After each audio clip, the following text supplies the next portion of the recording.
और इधर उधर की बातें, अब चुनाव खत्म हो गया है, कौन लड़ेगा कौन नहीं लड़ेगा।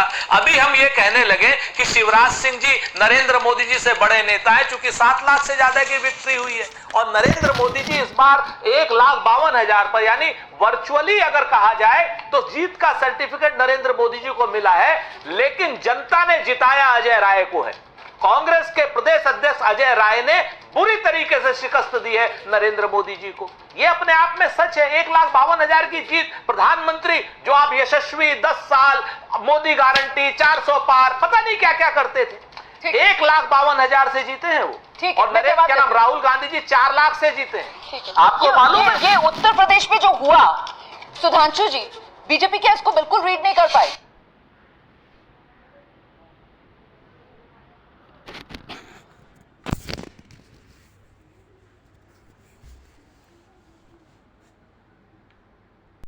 और हमें ये उम्मीद थी कि हमारी सीटें पिछली बार से अधिक बढ़कर आएंगी और पिछली बार के मुकाबले कम सीटें आई। ठीक है, इसका हम बाद में बैठकर विवेचन करेंगे। मगर अभी सुरेंद्र राजपूत जी कह रहे थे कि उनके यहाँ कोई बड़ा नहीं होता, तो मैं सिर्फ एक ही बात पूछना चाहूंगा, खड़गे जी बड़े हैं या राहुल गांधी जी? क्योंकि कांग्रेस के मैनिफेस्टो पे राहुल गांधी जी की फोटो थी। खड़गे जी का समझ में आता, वो राष्ट्रीय अध्यक्ष हैं, परंतु राहुल गांधी जी न कांग्रेस के अध्यक्ष हैं, न उपाध्यक्ष हैं, न महासचिव हैं, न दोनों में से किसी सदन के नेता प्रतिपक्ष हैं। अब इससे बहुत साफ हो जाता है। हमारे यहाँ आप पार्टी का कोई बैकड्रॉप देख लीजिए तो मोदी जी की और नड्डा जी की फोटो, एक अध्यक्ष और एक प्रधानमंत्री।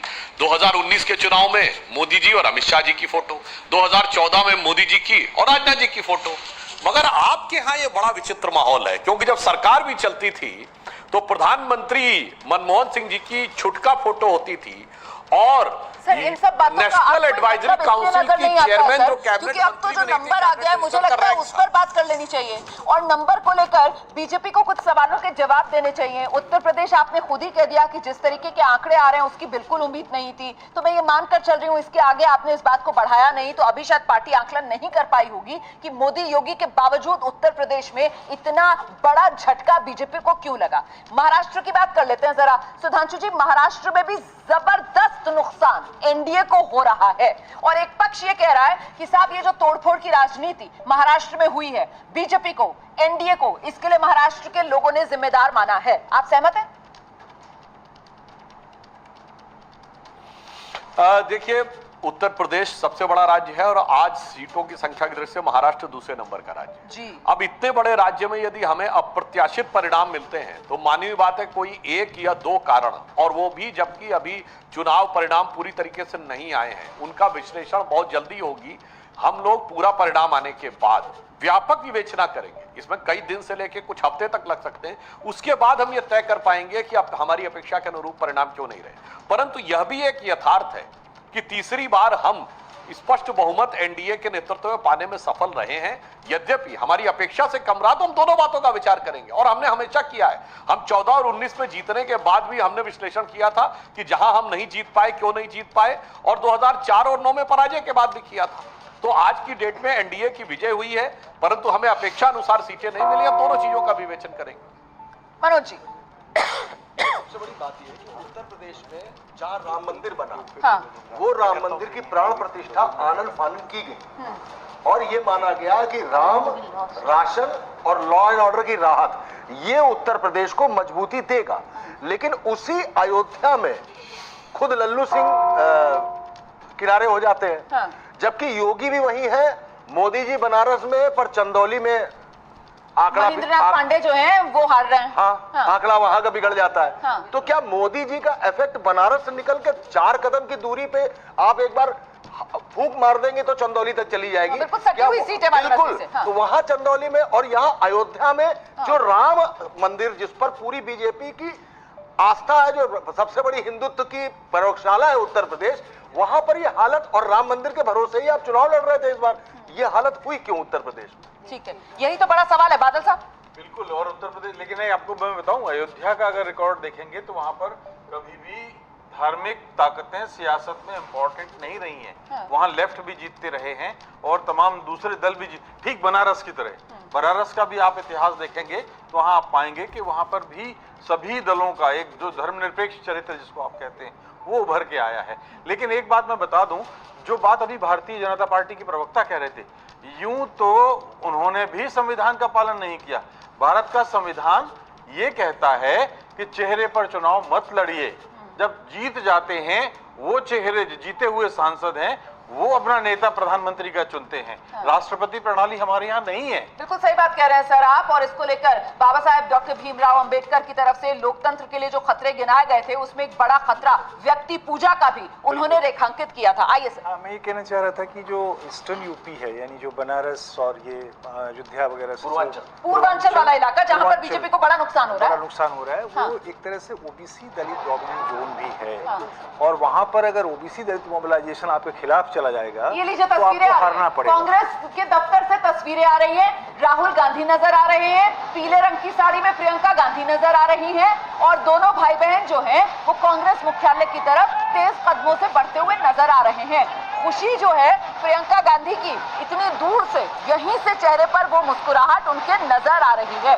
कांग्रेस इसको अपने लिए बड़ी जीत मान रही है क्योंकि 2019 की अगर बात की जाए तो कांग्रेस की सीटें 52 थी, जिससे सीधे कांग्रेस पार्टी 99 पर पहुंचती हुई नजर आ रही है। और नजदीक से तस्वीरें, राहुल गांधी भी अब साफ तौर पर नजर आ रहे हैं। वही सफेद रंग की टी शर्ट सर्दी के मौसम में भी जो राहुल गांधी पहने हुए नजर आते थे और जिसको लेकर कई सवाल भी पूछे जाते थे। और प्रियंका गांधी यहाँ पर पीले रंग की साड़ी में नजर आ रही है। बसंती रंग की साड़ी प्रियंका गांधी ने बांधी हुई है। और क्योंकि ये राजनीति और जब आप राजनीतिक विश्लेषण करते हैं तो नेता, उसका हाव भाव क्या है, उसने किस तरीके के कपड़े पहने हुए हैं, हर चीज में, खासतौर से राजनीति में जो तस्वीरें हैं वो प्रतीकों के तौर पर पेश की जाती है और उसका विश्लेषण होता है। कुछ जोड़ना चाह रहे हैं मैं प्रोफेसर कह रहा हूँ बद्रीनाथ? ये खुशी के कलर भी हैं, बासंती रंग और जो व्हाइट। हाँ, कांग्रेस के लिए तो अभी बाहर का मौसम आया है ना। हाँ, जो बाहर का सीटों का अकाल पड़ा हुआ था, बाहर का मौसम है और संभावनाओं का मौसम प्रियंका है। गांधी उत्तर प्रदेश में तो कांग्रेस केवल अमेठी और रायबरेली तक सीमित हो गई थी। सही बात है। अमेठी भी चला गया। बट इसमें जो अब रोल आप ये रहा मान के है, चलिए कि दोनों वापस मिले। बार बार कहा 2009 में जिस तरीके की जीत मिली थी, कम से कम उसके आधे नंबर पर कांग्रेस बार-बार इस बार के 24 चुनाव में पहुंचती हुई नजर आ रही है। बार बार प्रियंका गांधी से पूछा जाता था आप क्यों नहीं चुनाव लड़ती, तो उन्होंने एक कमान संभाली थी। और अब आप देखिए कि लोग भले ही केएल शर्मा आगे गए हैं, लेकिन उसके पीछे कहीं ना कहीं पूरी रणनीति रही कि वो किस तरह से प्रचार का सारा काम देखे। वो हर बार रहता था उनका, तो बिल्कुल सही है। इसलिए वो नहीं, चीज ये भी रणनीति भी प्रोफेसर साहब पूरी तरीके से सटीक साबित हुई। जो कहा जा रहा था कि साहब राहुल गांधी उनको अमेठी से ही चुनाव लड़ना चाहिए, वो रायबरेली से क्यों चुनाव लड़ रहे हैं। अब अमेठी से स्मृति ईरानी के सामने किशोरीलाल शर्मा को उतार दिया और किशोरीलाल शर्मा ने स्मृति ईरानी को मात दे दी। तो मतलब ये हार बड़ी हो गई स्मृति ईरानी के लिए प्रोफेसर? नहीं, वो ठीक बात है। देखिए, नथिंग सक्सीड्स लाइक सक्सेस, और कांग्रेस के लिए ये सफल अभियान रहा है। पर इस बात का ध्यान रखना होगा कि अगर हम ये मान के चलें कि इस चुनाव में इस प्रकार का कोई एक नेशनल पर्सपेक्टिव नहीं इमर्ज आउट कर रहा था, अब वो जिस भी कारण से अगर बीजेपी उसको अपने वोटर्स तक ले जाने में विफल रही, तो लग ही रहा है कि विफल रही है, तो वैसी परिस्थिति में कास्ट कॉम्बिनेशन और जो कोलिशन और सोशल इंजीनियरिंग होता है उसका वहां तो होता है। यही सोशल इंजीनियरिंग पहले विफल हुआ है। तो कविता तो हम सब ना यही सोशल इंजीनियरिंग पहले बीजेपी के लिए सफल रहा है। 2014 की बात की जाए, 2017 की बात की जाए तो इसी सामाजिक समीकरण के आधार पर माना यह गया कि बीजेपी ने जीत दर्ज की। और इस बार वही सोशल इंजीनियरिंग जो है वो पीडीए के नाम पर इंडिया गठबंधन को फायदा देती हुई नजर आ रही है। एक सेकंड सर, जरा तस्वीरें हम दर्शकों को दिखा देते हैं। ये वो प्रेस कॉन्फ्रेंस कांग्रेस मुख्यालय में जो होगी, मंच सजा हुआ है, आप देख रहे हैं कुर्सियां वहां पर रखी हुई हैं, इंतजार किया जा रहा है कुछ ही देर में राहुल गांधी, प्रियंका गांधी, मंच पर कौन कौन नजर आएगा इसका इंतजार है। फिलहाल मीडिया कर्मी कांग्रेस के बड़े नेताओं का इंतजार कर रहे हैं। मल्लिकार्जुन खड़गे यहां पर दिखेंगे या नहीं, इसका भी इंतजार है। जल्दी से आपको जोड़ना चाह रहे थे विजय जी। जाति वाली बात मैं कर रहा था कि जो कास्ट कॉम्बिनेशन की बात हुई, पूरा कास्ट इलेक्शन जो बीजेपी लगातार कोशिश करती रही थी, मुझे लगता है जाति पर ना आए, जाति पर ना आए चुनाव और उसी को धर्म पर चलाया जाए, लेकिन वो फाइनली जाति पर आया और वो इशू ने उसको एक बड़े तौर पर जो इंडिया गठबंधन है उसको मदद किया है। आप जो बात कह रहे हैं मुझे लगता है जरा जल्दी से सुरेंद्र राजपूत जी हमारे साथ इस वक्त मौजूद हैं, सुधांशु त्रिवेदी जी हमारे साथ मौजूद हैं। सुरेंद्र राजपूत जी, ये जाति पर आ गया पूरा चुनाव और इसी वजह से इंडिया गठबंधन को ये भारी बढ़त उत्तर प्रदेश के संदर्भ में खास तौर से, क्योंकि अखिलेश यादव यहां बार बार जो बात कर रहे थे वो पीडीए, पिछड़ा, दलित, आधी आबादी, अल्पसंख्यक, इनकी बात कर रहे थे सर। वो ये चुनाव जो था इन सारी चीजों के साथ साथ जाति, जनगणना और संविधान पर आ गया था।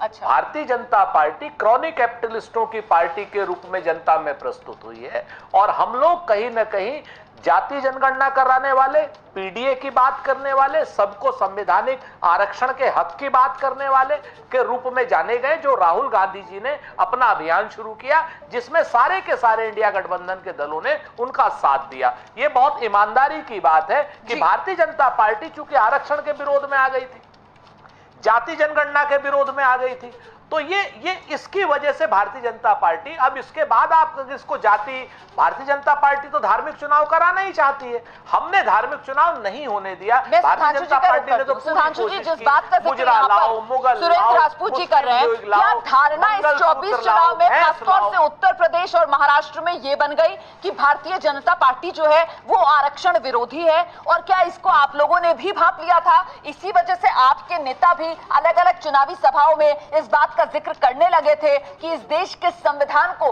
कोई बदल नहीं सकता। देखिए, ये विश्लेषण बाद में होगा, निश्चित रूप से हो सकता है इस प्रकार के भ्रम का भी कोई योगदान रहा हो हमारी सीटें कम होने में, हम इससे इनकार नहीं कर सकते। परंतु ये, जैसे मैंने आपसे कहा, ये विश्लेषण हम लोग सारी सीटों आने के बाद जब सम्यक रूप से होगा तो करेंगे। परंतु अभी सुरेंद्र राजपूत जी ने कहा कि ये चुनाव जातिगत जनगणना का था। चलिए, केंद्र में तो आपकी सरकार नहीं बन रही है, परंतु प्रदेश में जहां पर है और जहां सर्वे हो चुका है कर्नाटक में, वहां क्यों नहीं जारी कर रहे? आप जारी करवा दीजिएगा, क्योंकि वहां तो आपके डिप्टी सीएम एलानिया कह चुके हैं ना कि मैं नहीं जारी होने दूंगा। ये डीके शिव कुमार जी का ऑन रिकॉर्ड बयान है। हिमाचल में करवा दीजिएगा, जहां पे है वहां तेलंगाना में करवा दीजिए। इसलिए वो चुनाव हो गया है, कोई बात नहीं। इसलिए मगर एक बात मैं आपसे कहना चाहता हूं, कांग्रेस पे कितनी खुशी की लहर दिख रही थी 100 सीटें न टच होने पर भी। मुझे याद है राजीव गांधी जी को 196 आई थी तो मायूसी थी, नरसिम्हा राव के समय में 232 आई थी तो मायूसी थी, और आज 100 के ऊपर क्या खुशी दिखाई पड़ रही है। तो ये भी दर्शाता है कि जिसको आपने यहाँ पर राजीव गांधी और नरसिम्हा राव के जमाने की बात कर दी, आप शायद वो 2004 भूल गए। तब तो कांग्रेस पार्टी को अपने दम पर, विजय जी सही बताएंगे, 148 के आसपास सीटें आई थी और वो यूपीए 1 की सरकार बन गई थी सर। और उसी वजह से 145 देखिए आपने करेक्ट कर दिया मुझे, 145 सीटें आई थी और वो यूपीए 1 की सरकार बन गई थी। और 145 और बीजेपी को 138। जी बीजेपी कांग्रेस पार्टी जो है वो आखिर तक इस लड़ाई को लड़ने की मूड में नजर आ रही है। अभी हार मानते हुआ इंडिया गठबंधन नजर नहीं आ रहा। इंडिया गठबंधन कह रहा है इंतजार कीजिए, जब तक हर एक रुझान नतीजे में तब्दील नहीं हो जाता तब तक उम्मीद छोड़ने को इंडिया गठबंधन राजी नहीं। और फिलहाल अभी तक के रुझानों के हिसाब से और जितने नतीजे आए हैं उसके हिसाब से एनडीए सरकार बनाता हुआ बहुमत के आंकड़े से काफी आगे 295 पर नजर आ रहा है। किसी भी वक्त कांग्रेस पार्टी की प्रेस कॉन्फ्रेंस शुरू होनी है, उस पर भी हमारी नजर लगी हुई है। बस छोटे से ब्रेक के लिए यहाँ पर रुक रहे हैं, फौरन लौट रहे हैं और ये तस्वीरें भी पल पल का अपडेट हम आप तक पहुंचा रहे हैं। मल्लिकार्जुन खड़गे हैं, कांग्रेस मुख्यालय पहुंचे हैं, तो मल्लिकार्जुन खड़गे भी कांग्रेस मुख्यालय पहुंच गए। राहुल गांधी, प्रियंका गांधी पहले से कांग्रेस मुख्यालय में है। कांग्रेस की प्रेस कॉन्फ्रेंस शुरू होगी, लिए चलेंगे आपको, फौरन लौट रहे हैं।